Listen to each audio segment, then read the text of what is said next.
Good morning, appraisers. Welcome. You're watching the Appraisal Report webinar brought to you by the fine folks over at Appraiser eLearning. This edition is sponsored by the Appraisal Institute. We certainly appreciate their sponsorship and support of the Appraisal Report webinar. If you registered for this event, you're able to participate. You can actually ask questions live during the event, and we encourage your questions. We just ask that you be professional, civil, and kind, right? We're not going to even entertain any nasty questions. So let's be kind to one another. Hard questions are okay. We're prepared for the hard questions, and my guests will be as well. So if you can't watch this in its entirety, the session is being recorded. Some of you may be watching via YouTube right now. And if you are, go ahead and hit the subscribe button. If you're watching through our registrant portal, be sure you jump over to YouTube and hit the subscribe button. Sometimes we have special edition broadcasts, and the only way you're going to be aware of those is if you are a subscriber to our YouTube channel. So take a minute and do that right now. Listen, guys, I'm super excited with my guest here today, and I'm going to tell a little story. But Sandra Adomatis, she's an SRA. She's a certified general appraiser out of Florida, and she is now the president of the Appraisal Institute. Welcome, Sandy. We're glad you're here. Hey, Brian. Thank you for having me today. It's really an honor to be asked to be on your show. Well, thank you very much. And I know you're very busy, especially in your new role. And so thank you very much for taking the time out to join us and the guests that we have on today. Listen, I want to just tell a quick little story, and then we'll get right into the meat here. For those watching, the first time I met Sandy, I was in DC, and I was at the FHFA event on appraisal modernization. This occurred the day after the appraisal subcommittee hearing, right? The most recent hearing, and you can watch that. That's on YouTube. That was on February the 13th, and February the 14th, Valentine's Day, we were in DC at this appraisal modernization, and we were in the general session listening, and then during lunch we broke, and then at the end of lunch they said, okay, you're assigned a certain roundtable conversation. And I pick my number, and I go and I sit down next to Sandy. And and the topic for our table was green appraising, and then we had to turn around our little number, and it would tell you one person was going to be the facilitator. And I turned mine around, and they picked me to be facilitator. I don't know, Julie Jones probably need to get her back. And I'm like, I leaned over to Sandy. Of course, I didn't know who she was. And I said, I know nothing about this. I'm at the wrong table. I don't know why. And Sandy so politely said, it's okay. I wrote the book on this. And I said, okay, Sandy, guess what? You're the facilitator now. And she graciously accepted that. So Sandy, tell the viewers a little bit about your background, and you wrote the book. So we want to know about that. Tell everybody a little bit about Sandy. All right, great. I'm glad to tell you a little bit about me. Years ago, right out of business college, I went to work for a builder developer. Worked for him for a couple of years and really enjoyed working with the new construction and development of subdivisions. But I did not like the sales side. I got a sales license, but I didn't like that side of it. One day in comes an MAI to do some appraisal work for us on multifamily properties that we had built. And lo and behold, we started dating. And the next thing you know, he asked me to come to work to be a manager of his office. And a couple years later, we ended up getting married. And like I say, he was an MAI. And I said, well, I want to be an appraiser. And he said, well, you have to take AI courses and get your SRA if you want to be an appraiser. And I said, okay, what do I need to do? How do I sign up? So that kind of started my career as an appraiser. And he always told me, if you want to be successful as an appraiser, it's going to take you a good 5 years to really feel confident and know what you're doing. But find a niche that nobody else is serving and learn everything you can about that niche. And then go out and tell everybody what you know. So that's really how I got into the green construction energy efficiency world 15 years ago. And I found that no one else knew much about that. So I wrote the Green Addendum through the Appraisal Institute, the commercial and residential Green Addendum, and then went on a little further to write the first book, which is Residential Green Valuation Tools. That was the first one for residential folks with some case studies in it. So that's kind of how I got started in my career, and then moved right on up. I've always served on committees. I've been at this for 43 years now. I had to stop and think how long. It was 1981 when I first started. So it's been a long time. Wow, that was even before licensing, right? That Yeah. certainly was before licensing, because I haven't been in the business quite that long, and I got in right when licensing started kind of coming on the scene. I got in right before, but I had to get licensed. So very cool. Well, listen, I want to there's so many questions I have for you, and a lot of things that I want to talk about. Um, you recently became president of the Appraisal Institute, and Hmm. and I've got lots of questions along that, but I've got a poll question. So we've got a couple hundred people watching. Jim, can we put out that first poll, and let's see what kind of answer we get, right? So it's a simple question. Are you a member of any appraisal association? And for my guests and viewers, listen, it doesn't matter if it's a local association. I know there's a group in Cookeville, Tennessee, and they're not an official association. There's a group of 20, 30 appraisers that meet once a month, right? So that counts. If you're a member of a state association, if you're a member of a national association, I'd like for you to submit your answer real quickly, please. And Jim, I don't know how long it takes to get those results, but if you get most of those folks doing that, let's go ahead and get the results of that put up. Jim Morrison. Yeah, are you able to see them? I just published them. Oh, no, I do not see them. So we're about 51% say no, and it's changing slightly. 53% say no, and 47% say yes. Wow. Okay. Those are actually pretty good numbers, Sandy. I'm surprised that we have so many that are affiliated with something. I'm going to share a little story with you here. I taught USPAMP over the last 3 days. On Monday, I taught a 7-hour, and then on Tuesday and Wednesday, we spread it over 2 days. And I asked the question yesterday. There were 64 appraisers. You can see the poll I asked. 64 appraisers, and 77% said they weren't involved with anything. Mhm. And that just hurts my heart here a little bit, right?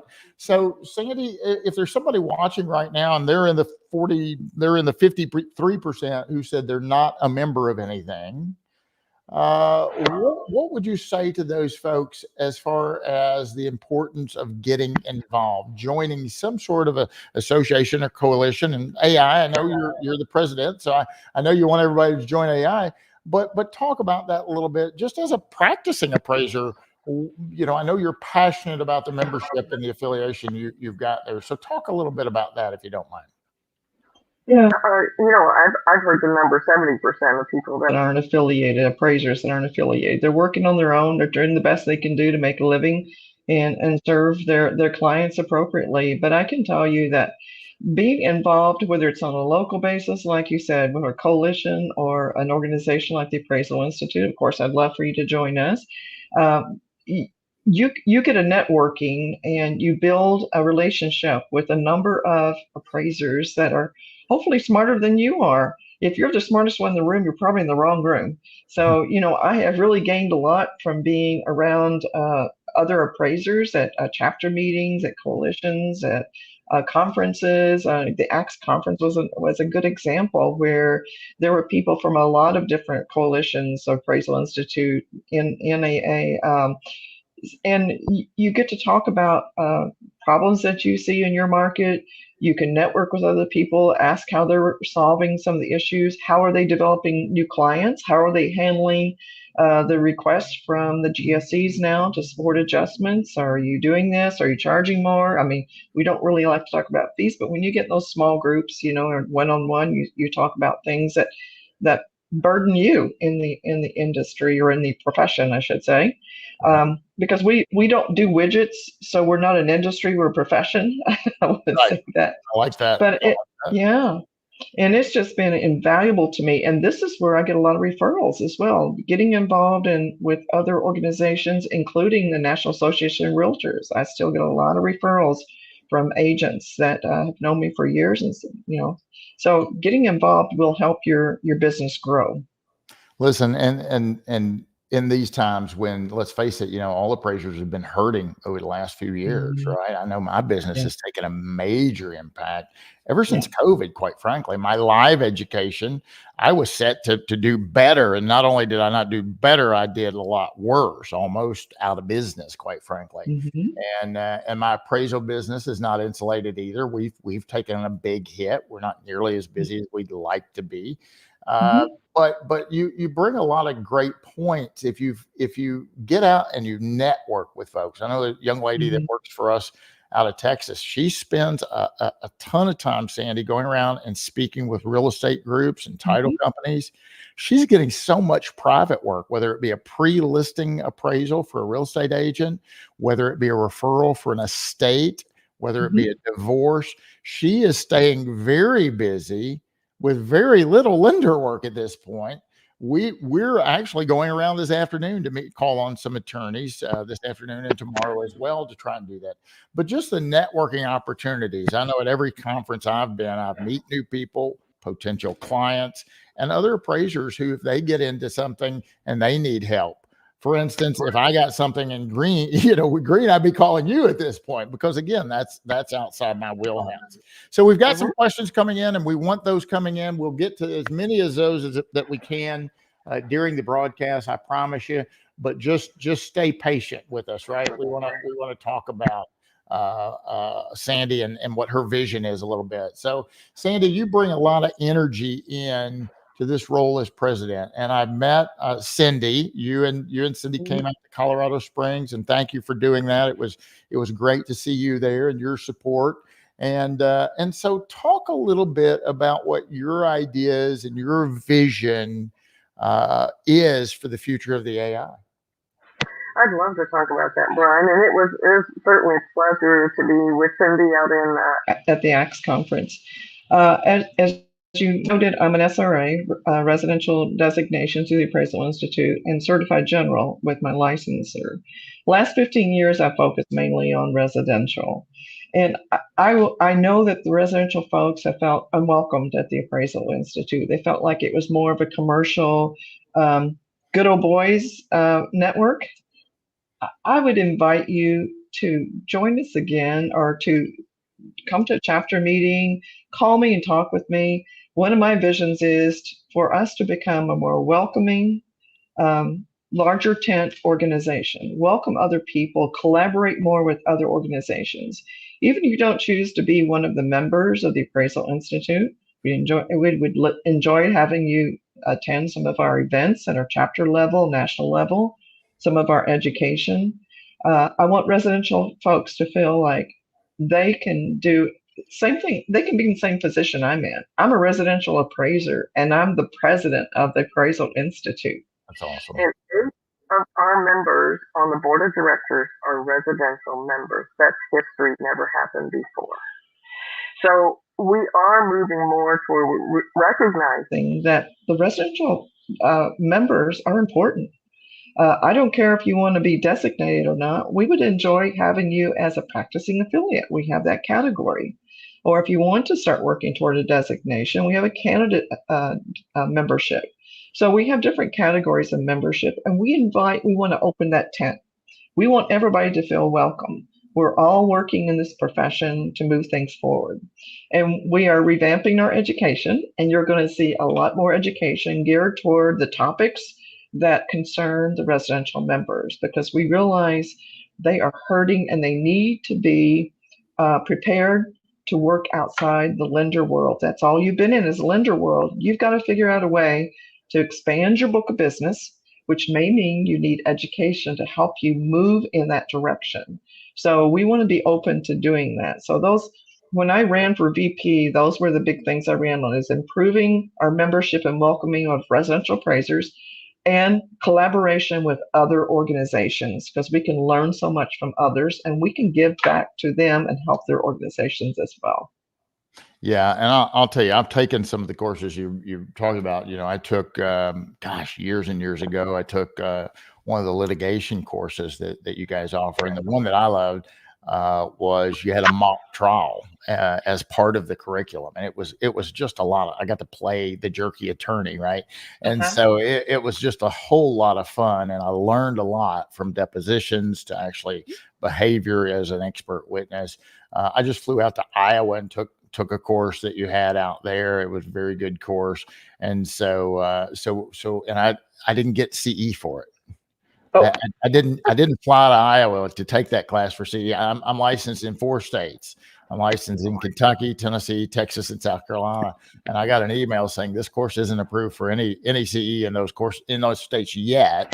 And I'm like, I don't care. You know, I wasn't going there for that. You know, you can actually take education to learn, folks. You don't have to get the CE for it, right? So let's talk about some of the things that the Institute has gotten accomplished, things that you guys have been kind of spearheading or at least contributing to positive change in the profession. I know anytime I'm at any event, whether it be a conference, whether it be Aero, whether it be in DC for some sort of event, I typically see some sort of representation from the Appraisal Institute.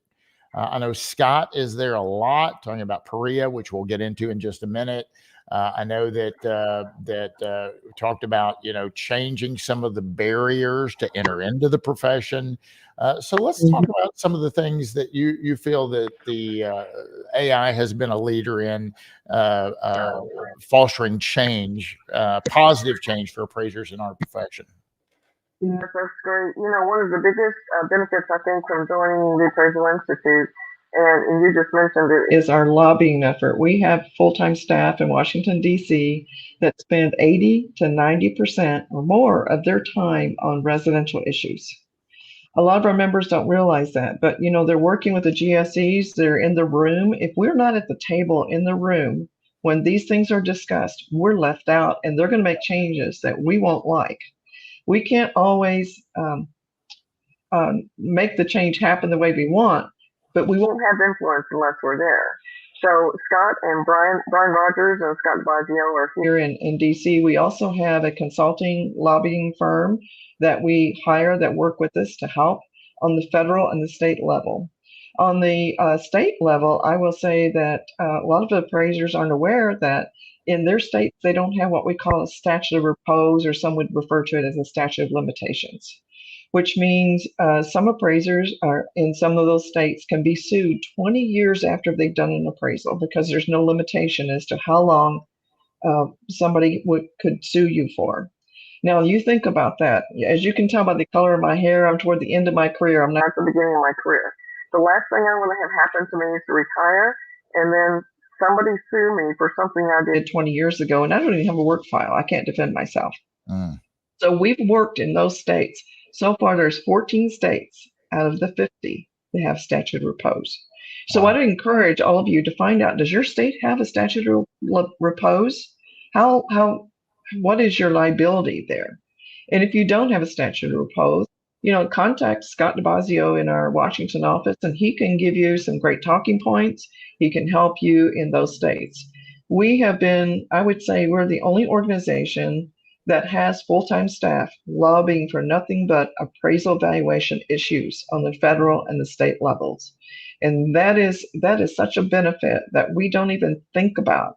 I think it was John Connolly that said, if you're only interested in 10% of what's going on in the politics, bear in mind they're involved in 100% of what's going on in the real estate world. So, you know, if we aren't involved, we're going to get taken advantage of, and they'll find ways to move around what we're doing. I would also say that we've done a lot in the way of education and helping to meet the needs of the GSEs. We've also been involved with the PAREA program. And we'll talk a little more about that. I'll stop for a minute, let you ask any more questions you I want. absolutely want to talk about that. Yeah. So you know, the thing is that a lot of appraisers don't realize, because we're, you know, as an appraiser, we're independent. Mhm. That's part of the definition, right? We're Right. independent. And as a consequence of being independent, it's hard for us to come together. It shouldn't be hard, but it is. We're kind of fractured, if you will. And I had a gentleman, you know, talking about things in a particular class the other day, and I'm like, "Well, are you involved? Are you trying? Why don't you write a letter to the ASC? Why don't you attend the Aero conference and speak up? You're bringing up some very good arguments, but you're bringing them up to me as an instructor, and I'm just the messenger here. Why don't you articulate these to the powers to be, right? Instead of just sitting back and complaining, let's get motivated and active, guys, because I really believe we can help shape the future of the profession. You know, I brought up not long ago the college degree requirement to become a certified general appraiser. You know, we had that requirement for a certified residential, and the AQB has taken a stance back. So there's 6 options, one having a degree, 5 alternative options to a degree to become certified residential. Option 6 is 0 college, which I think is great if somebody, you know, takes longer. But if that's good enough for certified residential, why can't we do that for certified general? There are a lot of certified residential appraisers out there that would like to move up to certified general, and they feel like they don't have that opportunity because they don't have a degree. Well, guess what, ladies and gentlemen? The AQB is looking at that right now, and they're going to want your opinion. Should they do away with the college degree? Should there be six paths to becoming certified general? You know, I want to help appraisers go from certified res to certified gen. Before I'm retired, I'd like to help as many as I can. And when I was in Colorado, I met one at the airport. She said, you know, I'd love to do that, but I don't have a degree. And then 3 others in Colorado, Brian, I'd love to take you up on that, but I don't have a degree. Well, let's get together and see if we can change that. And the AQB is looking at that now. Now is the time to get your voice heard. I know AI is a place to do that. NAA is a place to do that. But listen, appraisers, if you're not involved with anything, you can still voice your concern. We're getting lots of questions in, and looks like a lot of comments as well. And we'll get to some of those in a minute. But let's talk about PAREA for a minute, because I think you guys were the first ones to actually have a program available. You may still be the only one. I don't know. But yours is up and running. You've got folks going through that program. So Sandy, we have a wide audience here. It's not just appraisers, it's trainees, it's real estate agents, it's regulators, it's users of appraisal services. So before we get really a deep dive in PAREA, take a minute to explain what PAREA is. We all know, or should know, it's practical applications of real estate appraisal, and we call it PAREA. But what is PAREA? Yeah, PAREA is the alternative for the experience for the supervisor training model. So if you can't, a lot of the people have taken over qualifying education, but they can't find a supervisor. So they can't get into the profession because of that roadblock. So PAREA was the alternative for that. So you can still do supervisor training, Or you can do PAREA, or you can do a combination of both. And yes, right now the Appraisal Institute is the only PAREA program that's being offered. How many? So it is up and running. If somebody wants to enter that PAREA program, talk about the prerequisites for that. You know, what can I just sign up today as somebody that wants to be an appraiser, or do I got to take classes first? And so talk about the process of getting involved or enrolled in that program. Okay, so there are a lot of scholarships, I will say, out there that will help you pay for your qualifying education, particularly if you're a woman or minority. There's a Appraiser diversity initiative that the Appraisal Institute is very involved with Freddie Mac, Fannie Mae, and the National Urban League. There are millions of dollars sitting out there available for scholarships for the qualifying education, and they extended that into helping to pay for PAREA. To get into PAREA, you have to have all your qualifying education completed. So that's 150 hours of education. So on our Appraisal Institute website, you can go to the website, appraisalinstitute.org, and go to the PAREA page, and there's a FAQ that will tell you exactly what steps you need.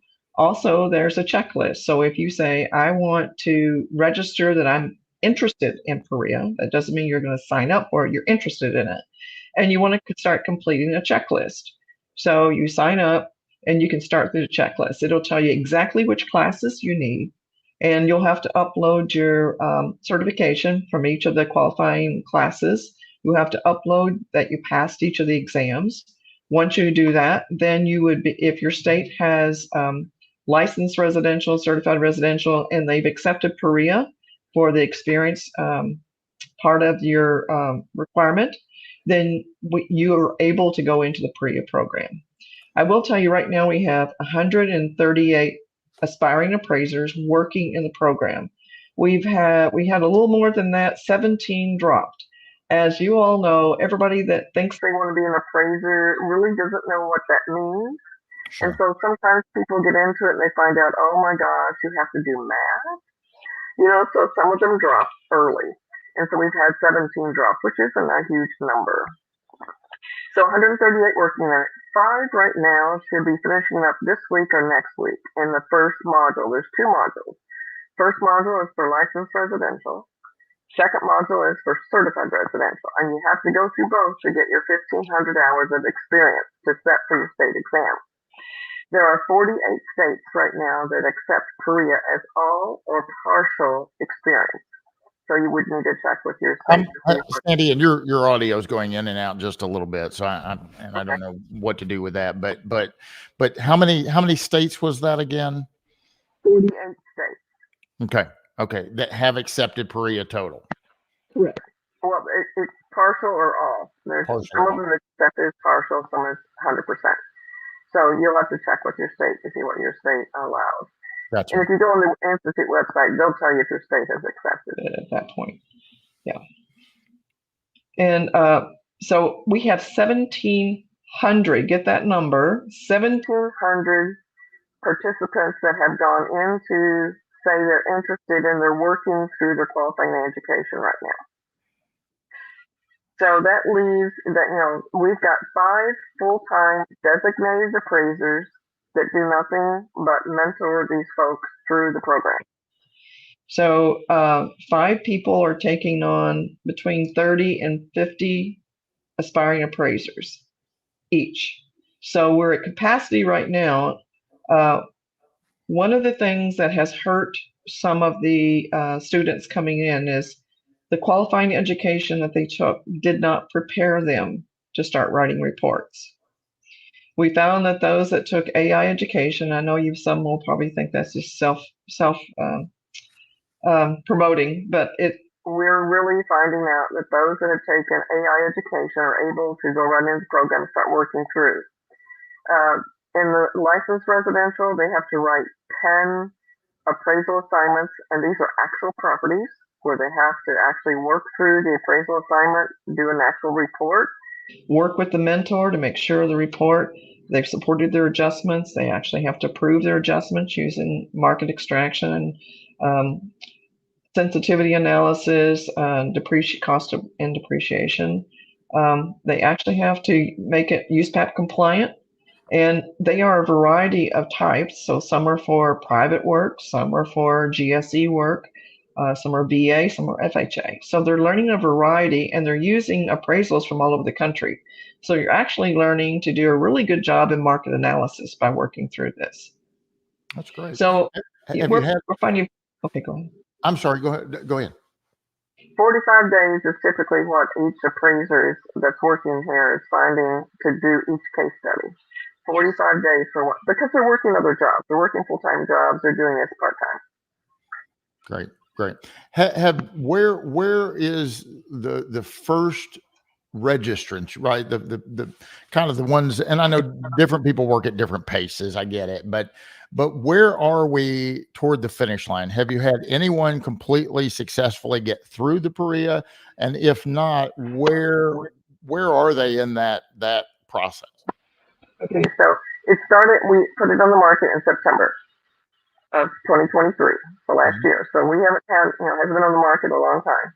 Our first 5 will be finishing up this week or next from the licensed residential. This week or next week? Oh, that's Yeah. incredible. That's So now awesome. that's licensed residential. So then Sure. they have to go into certified. So hopefully they'll move to certified in the next 5 to 6 months. So practically speaking, if they're well prepared with their education when they come in, they should be able to get through both of those within a year, 18 months at the most. So And that's pretty normal for a supervisor training model.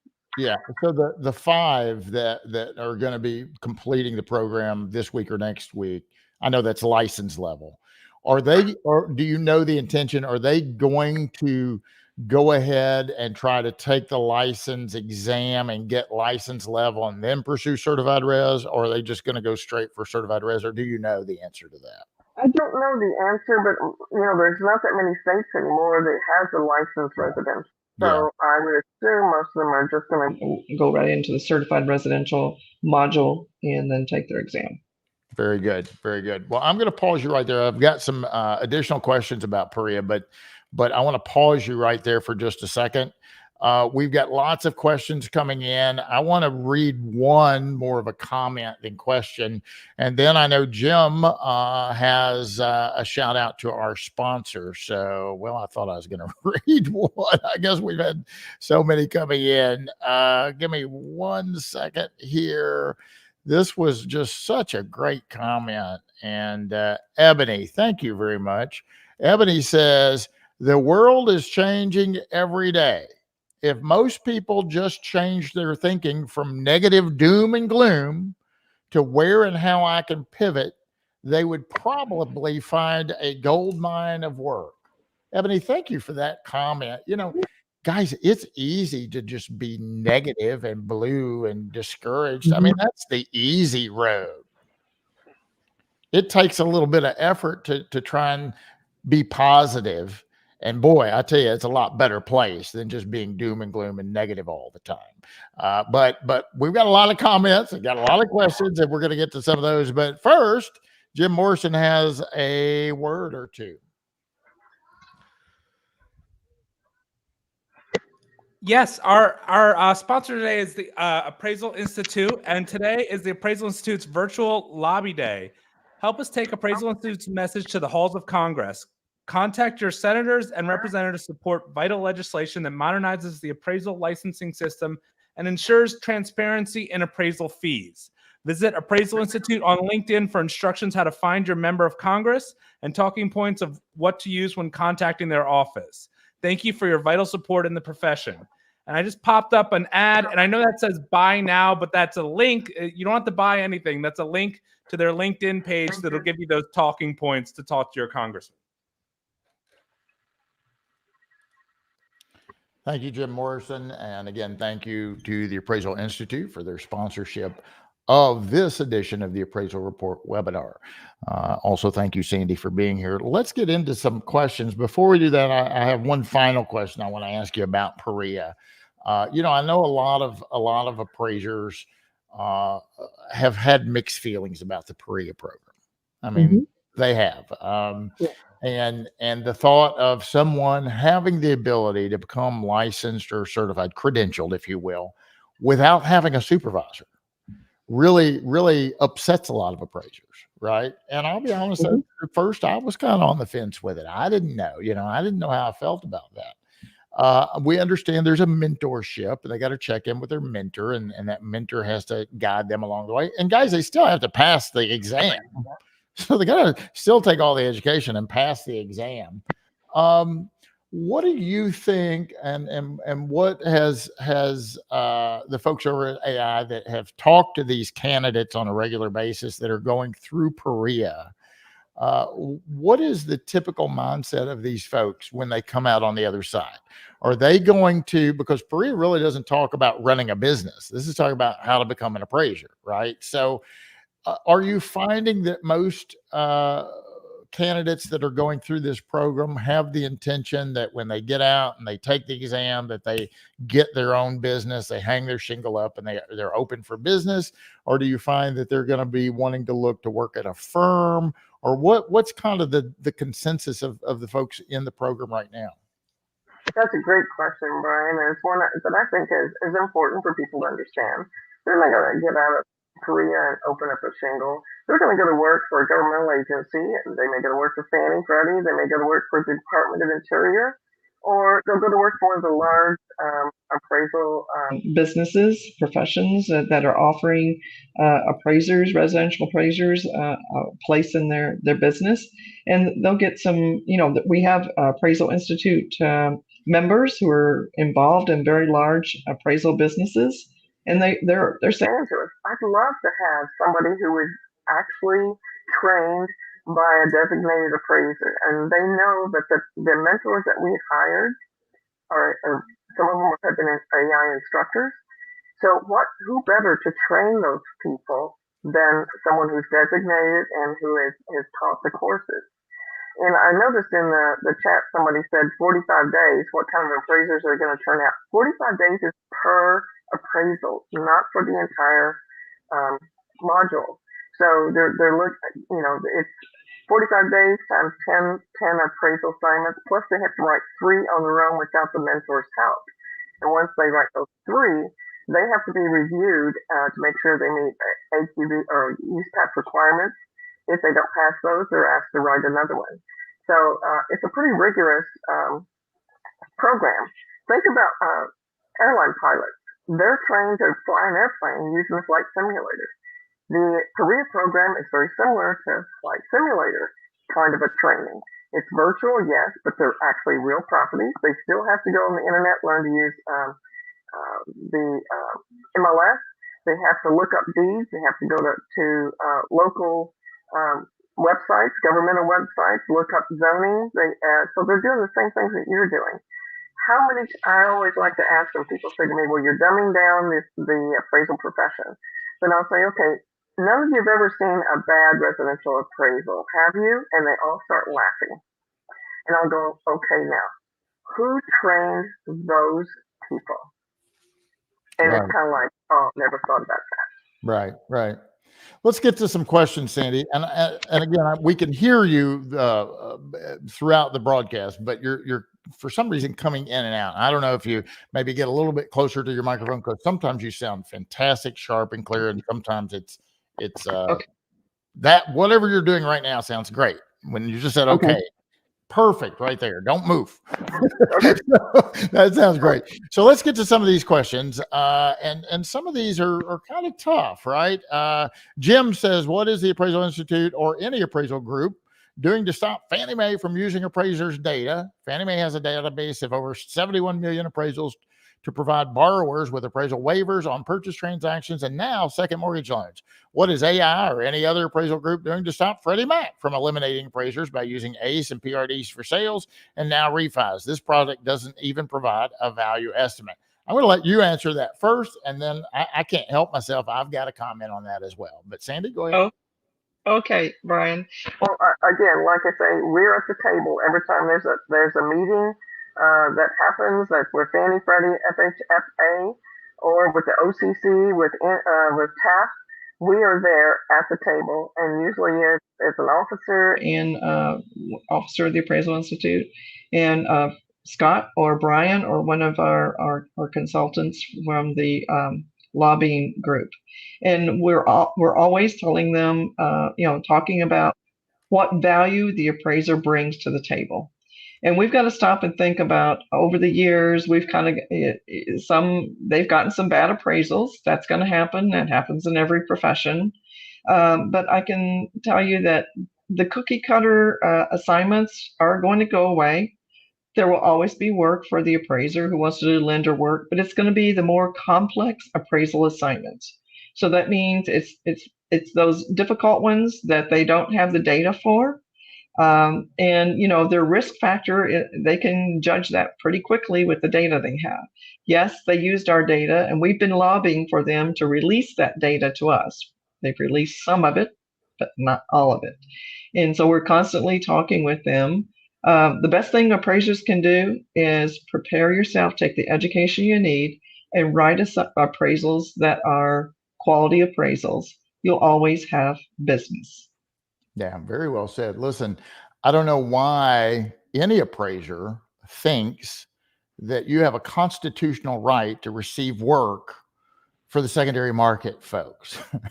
I mean, I know you've gotten it for 30 years or 40 years, or I understand that. But Jim, if you were a private lender, let's just say you win the lottery and you want to start making loans and charge interest, and that's your new business model. It's up to you whether or not you get an appraisal or not. That's your decision, right? And so it's their decision. Yeah, I want them to keep using us. I want them to use us on everything. I love Jeff Bradford's position that any valuation should be done by an appraiser. I love that idea. Let's rally the troops. Let's make that happen. Let's eliminate evaluations, or only appraisers can do evaluations. Let's take positive steps to help your fellow appraiser. But we don't have a constitutional right of, because I'm breathing and I have an appraisal license, that they have to use me. It's a business decision by a lender whether or not they're going to use you. Brian and Sandra, I'm concerned about the use of AI by appraisers/lenders. Is there any way for a seller to know how their home will be appraised by which method? So they're talking about artificial intelligence there, I believe, Sandy. Yeah, that's a great question. I think a lot of people are asking that. And that's one of the things we've been lobbying for, is transparency, so that the borrower does have an idea. Has my evaluation been done by AI? Has it been done by, was it a waiver, no appraisal done? Or was it done by an automated valuation model, AVM? That's something that we are pushing for heavily on the lobbying side, and that's something that all of us should be pushing for. Maria, congratulations, Sandra, to become the CEO of AI, president. I am hopeful now and will join the AI. Well, look at there, Maria. Very nice comments. Yeah. Christopher says, why no CFPB enforcement of customary fees? ? Yes, that's one of the things we're lobbying for today. We have a group of 125 people going to the Capitol Hill today, and that's one of their main topics, is transparency in the fees. As you well know, if you're working for an AMC, sometimes they charge $800 and the appraiser may get $250 of that. We want that broken down on the customer's closing statement. And we think it's only right that people realize that the appraiser is not making a fortune off these fees for the lender side. I've been at the table on the REACH projects, and the fee structure has come up several times. And it amazes me that they feel like we should do 10 times more than we used to and not raise our fees at all. And I've been lobbying for appraisers to charge what you're worth. If you're not worth much, don't charge much. But don't take the assignment if they're trying to get you to take an assignment and for a low fee, because taking a low fee and not doing a good job is not the right thing. Yeah, it amazes me that we are valuation experts. We develop opinions of value. Mm-hmm. And so many appraisers don't see their own value. What you have to offer, ladies and gentlemen, is extremely valuable. Don't discount that. I mean, in many instances, this is going to be the consumer's largest asset of their life, mm-hmm. right? And so if I need to hire an appraiser because I have a multi-million-dollar estate, or I have a farm over here and I don't know what it's worth, I don't want the cheapest and fastest. I want the best. I want to know what this thing's worth, because I'm going to sell it and distribute that money for other family members, right? So what you have to offer is extremely valuable. Fred, I'm sorry, I don't mean to digress. If you have a specific question, please ask it. We're trying to stay on topic best we can. Regina says, I am near retirement. I would like to possibly move into data collection only. I'm not sure if it is happening in my area. How do I find out who is accepting these hybrid appraisals? How do I get into the data collection side of modernization? Good question, Regina. Yeah, Regina, I think you're probably talking about property data collector. I would reach out. A lot of Several of the AMCs are doing training property data collectors. What a great thing to have an appraiser, licensed appraiser that has experience in doing property data collections. I always jokingly say, people ask me, what are you going to do when you finish with the officership at the Institute? And I laughingly say, I'm going to be a property data collector, but that's not going to happen. But yeah, so reach out to some of the AMCs, some of the lenders, maybe hiring them. Just put it out there on LinkedIn that you're looking for that. And that would be a good place for people to reach out to you, if you let them know that you're looking for that position. Regina, I don't know where you're located, but I might be looking for someone with your skill set, right? We do appraisals in 4 states, and commercial in particular. It may be an opportunity where you can gather data or gather property characteristics. So, reach out to me if you'd like. I don't know that I can help you or not, but possibly. Should have both option, residential and commercial. That's Peter. I assume he's either talking about PAREA or he's talking about the college degree that we were talking about a moment ago. So let me ask you, Sandy, about that. This PAREA program right now is for license level or residential level, right? Right. We talk about the biggest hurdle to getting into the profession is finding a supervisor. So this is now an alternative path. Well, one of the biggest challenges for a certified residential appraiser to become certified general might be the degree, but let's say somebody has a degree, but can't find someone that collaborates with them that has the certified general status to sign off, review, and mentor them to upgrade. Do you, and that's again why I want to try and help as many appraisers as I can in whatever time I've got left. But I guess my question is there thought or discussion about a PAREA or PAREA-like program that would help certified residential appraisers take that next step up to certified general if they so desire? Yeah, that's a great question, and it's one that I'm asked every time I'm out speaking, which I'm out every week at some different locations speaking. PAREA for the certified general has not been approved by AQB at this point. They're thinking about it, but I think they probably want to see how successful the residential side of PAREA is. And to do a PAREA program on the commercial side, it would be a very extensive and expensive program, but is one that's much needed. I would encourage you, if you're certified residential and you're working on your own, you're not involved in any kind of an organization, appraisal organization, please get involved, and then go to the meetings and let people know you're certified residential, you want to move into certified general. You may be able to find someone at some of those meetings, Appraisal Institute meetings, some of the conferences that are out there, that will be willing to take you on. It's typically going to be the larger companies that have multi-offices in multi-states that would be looking for people that could move from CR to CG. That's the best thing I can tell you. Maybe Brian can take all of you on. How many people can you take on? Yeah. Christopher says, how can AI address the media hype on bias? I'm reading it how he asked the question. Well, Brian, I hope that... Was it Brian that asked the question? Christopher asked the question, how can AI address the media hype on bias? Christopher, if you don't get our emails weekly from our CEO, Cindy Chance, Dr. Cindy Chance is our CEO. And she writes a column email every Friday. And she has been addressing bias. We have changed our messaging at the Appraisal Institute to what we call appraiser-centric messaging. What that really means is we are defining who we are, and we are defining what we do. We are not going to allow the media to continue to define us as biased and racist people. That's not who we are. We have ethics, we have standards, and we have education that we have to take. We have a USPAP. We have so many regulations that fall onto our profession that there's no room for that.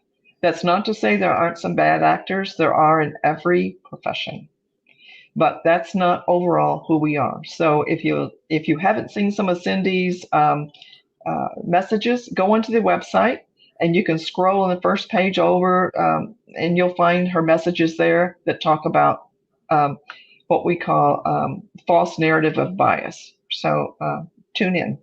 Very good. Very good. I know appraisers will like seeing that and the pushback that is starting to occur on this very topic. So I applaud you guys for that.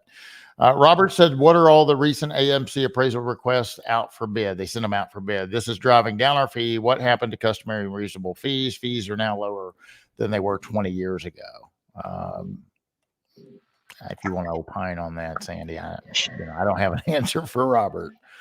Yeah, and that's true. I agree with that. When I was working in Indiana 30 years ago, my fees were higher than they were in Florida 5 years ago. However, I don't do lender work anymore for that very reason. And I stepped up to do a lot of things outside the box of lender work. I will say that, again, to remind appraisers, charge what you're worth. You may say, well, I won't get the assignment. Well, you know what? They'll get an assignment from somebody who doesn't do a credible job, and they'll come back to you eventually. I found that over and over throughout the years. And if you're doing quality work, they will come back to you. Charge what you're worth. Spencer says, I've tried with a degree to get certified gen, can't get a mentor. There's no gap filler for that. And Spencer, I know we've been talking about that a little bit. There are alternative ways to get your education. Now, PAREA is an alternative method for licensed and certified res. But Spencer, you may know this, you may not. You actually can get experience. Let's say you and I get together and we do a couple of apartment complexes, right? I work with you on several. You kind of get it. Hey, I'm getting this. I got it down. I don't know, whatever it takes for you to get it. 5, 10, 50. I don't know.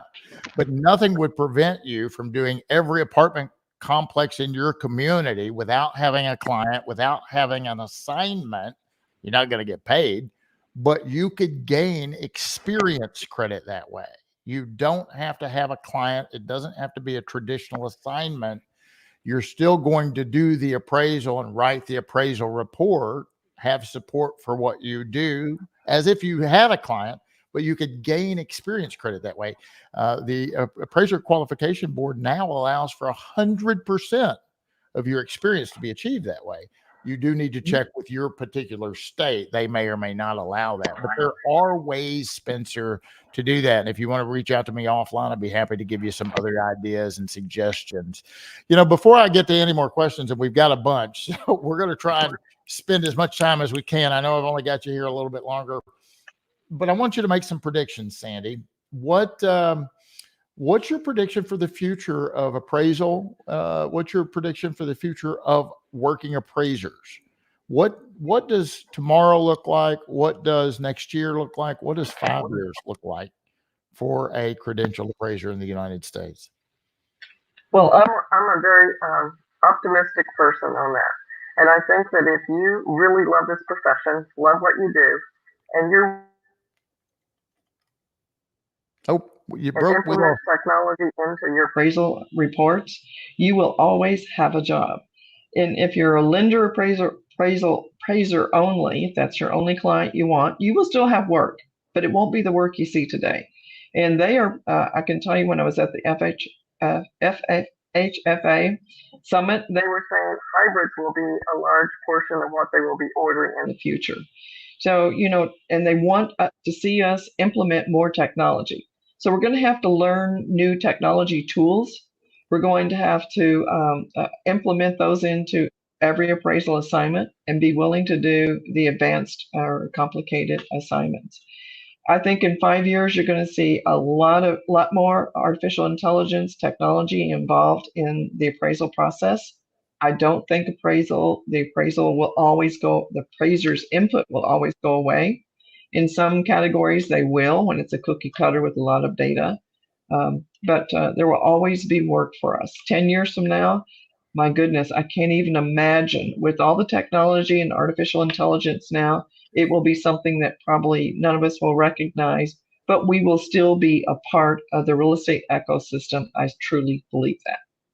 Yeah, well said. I agree. I think that we can't deny AI is a powerful tool, right? It's incredible what that thing can do. But I believe, and I may be wrong, that we will continue to need the judgment of human beings, right? Judgment, good judgment is the appraiser's sharpest tool. And I don't think a computer is ever going to replace that. Nora says they couldn't find a supervisor because the lenders and AMCs won't let us use them. Address the real issue. The issue is the AMC's control over the trainee and use. Well, Nora, I feel where you're coming from, because I've got trainees and I'd love to send them out and me not go, especially some of my trainees that have been doing this for years. They're very competent. There's a trainee in Nashville, Tennessee. It's been a trainee for 15 years. Clearly, he is more than a trainee. He specializes in mini storage facilities and apartment complexes, and that's all he does, and he's really good at it. He just is content where he's at. He's not going to get his license. I think we, as a profession, need to talk about getting rid of the word trainee, because not only the lenders and AMCs that you're talking about, and by the way, Fannie Mae and Freddie Mac will allow a trainee to do the entire appraisal, as long as it's applicable under state law and the supervisor supervises and signs off on it, right? We had one recently where it was the homeowner. So there is no lender involved. There is no AMC involved.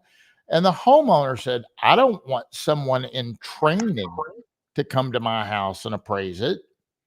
I want the appraiser. I want someone that's credentialed. I don't want somebody in training. Kentucky has done a really good thing, I think, for Kentucky appraisers. They've relabeled that, right? Because the term trainee has somewhat of a stigma, I feel. Kentucky has called the trainee an associate appraiser. So ours aren't even called trainees. In the Commonwealth of Kentucky, they're known as associate appraisers. And I'm with you, Nora. Let's get these lenders on the same page and say, hey, Fannie and Freddie will accept this. Why won't you? Sandy, what's your position on that? I mean, we've got, appraisers willing to take trainees, but if they don't let us utilize the trainee to provide value to us as a business owner, it's kind of a shot in the foot. What's your thoughts on that? I absolutely agree with you 100% that Fannie and Freddie allow, a trainee to do the inspection. It's the lenders. We need to, that's where the larger voice, where the appraisers that aren't involved at all, get involved in some of the coalitions, the organizations, the Appraisal Institute, have a larger voice to say, we're not going to put up with this any longer. The roadblock for bringing more people into this profession is that the lenders open up the ability for us to use trainees to do inspections. And I think that's important, and we need to keep pushing that. And we are pushing that on our side from the Appraisal Institute. Very good. Very good. Any final comments? I mean, I've got a lot of things on here that, I don't have a crystal ball. I can't tell you exactly what the future is going to be. Here's the thing. I, like Sandy, think that there will always be a need for valuation professionals. Is the way you're going to do work tomorrow going to be different than you do it today? Of course it will. We used to use clipboards and tape measures. Some of you still do. We used to type these things on a typewriter. Well, that doesn't make sense anymore. We used to use 35 millimeter film. That doesn't make sense with the tools that we have available. And there's going to be new cool tools on the horizon. We're going to use them. If you're not willing to adapt to change, you're going to be left behind. And that's true in any profession, period. Change is going to occur whether you want it to or not. If you don't believe me, look in the mirror. Most things change. You can resist it and be left behind, or you can get ready and embrace it and get over the fact that you got to deal with another. We as human beings don't like change. And I'm with you. I don't either. I get used to a system. I want to keep doing that. But things are going to change. I think there will always be a need for valuation specialists. The courts are going to need folks to opine for marital disputes, construction defects. They're going to keep building roads and bridges. There's going to be title disputes. I'm working on 2 right now. And people are going to need their assets appraised. It's just that simple. Anything that you want to close with, Sandy? I appreciate your time and being here today. I wish we had more time to answer all the remaining questions that we've got. But what would be your closing thoughts on this topic? Brian, I want to thank you for having me today, and I want to thank all the people that have joined in to listen in and put questions in the box. And I would open it up to say, the Appraisal Institute has changed. We are more welcoming. We've enjoyed having you attend any of our events or joining us as a practicing affiliate or candidate. And if you have questions and if there's any way I can help you, feel free to email me, reach out to me. I'd be glad to answer any questions you might have. Thank you. That's great. And Sandy, do you want to share your email with everybody real quick, since you just said they could email you? Go ahead and just shout that out. Sure. It's S, like my first name, Sandra, S Adomatis, ADOMA, T as in Tom, I, S as in Sam, at appraisalinstitute.org. If you mess that up or you can't remember it, go to the Appraisal Institute website. You'll be able to contact me through there. So. Very good. Very good. Jim Morrison, do we have anything else before we close it down? Just thank you again to Appraisal Institute for sponsoring. And I just popped up that pop-up ad again if you want to join them for Appraisal Institute's virtual lobby day, and get in touch with your congressman and talk about the issues that appraisers are facing. Mr. Morrison, I know we have another conference coming up, Val Expo in Las Vegas. Is there still time and seats available if anybody wants to join us in Las Vegas? We do. They can join us at valuationexpo.com. It's August 19th through the 21st. We're going to be at Caesar's Palace, so we're really excited about that. And I know AI is teaching a class before the conference on short-term rentals. So guys, come get some education in that little specialty, as well as Sandy mentioned. Carve out that little niche that you want to kind of be an expert in, and that will assure that you're going to continue to get calls for sure. Ladies and gentlemen, go ahead. Class has had a lot of people sign up, so if you are trying to get into that class, I would register soon to get into that class. You better sign up now. So, ladies and gentlemen, you've been watching the Appraisal Report webinar, brought to you by the fine folks over at Appraiser eLearning. You need some education, check us out at appraiserelearning.com. We hope to see you at Val Expo or at another event that we co-host, as well as any other function going on. Hal and I try to make it at all the events best we can. If you would like to be a guest on the program, or you know of someone you think that would be a great guest, please reach out to Jim Morrison or Ben or anybody over at Appraiser eLearning. We'll try and make that happen. Until next time, stay safe, make some money, and happy appraising.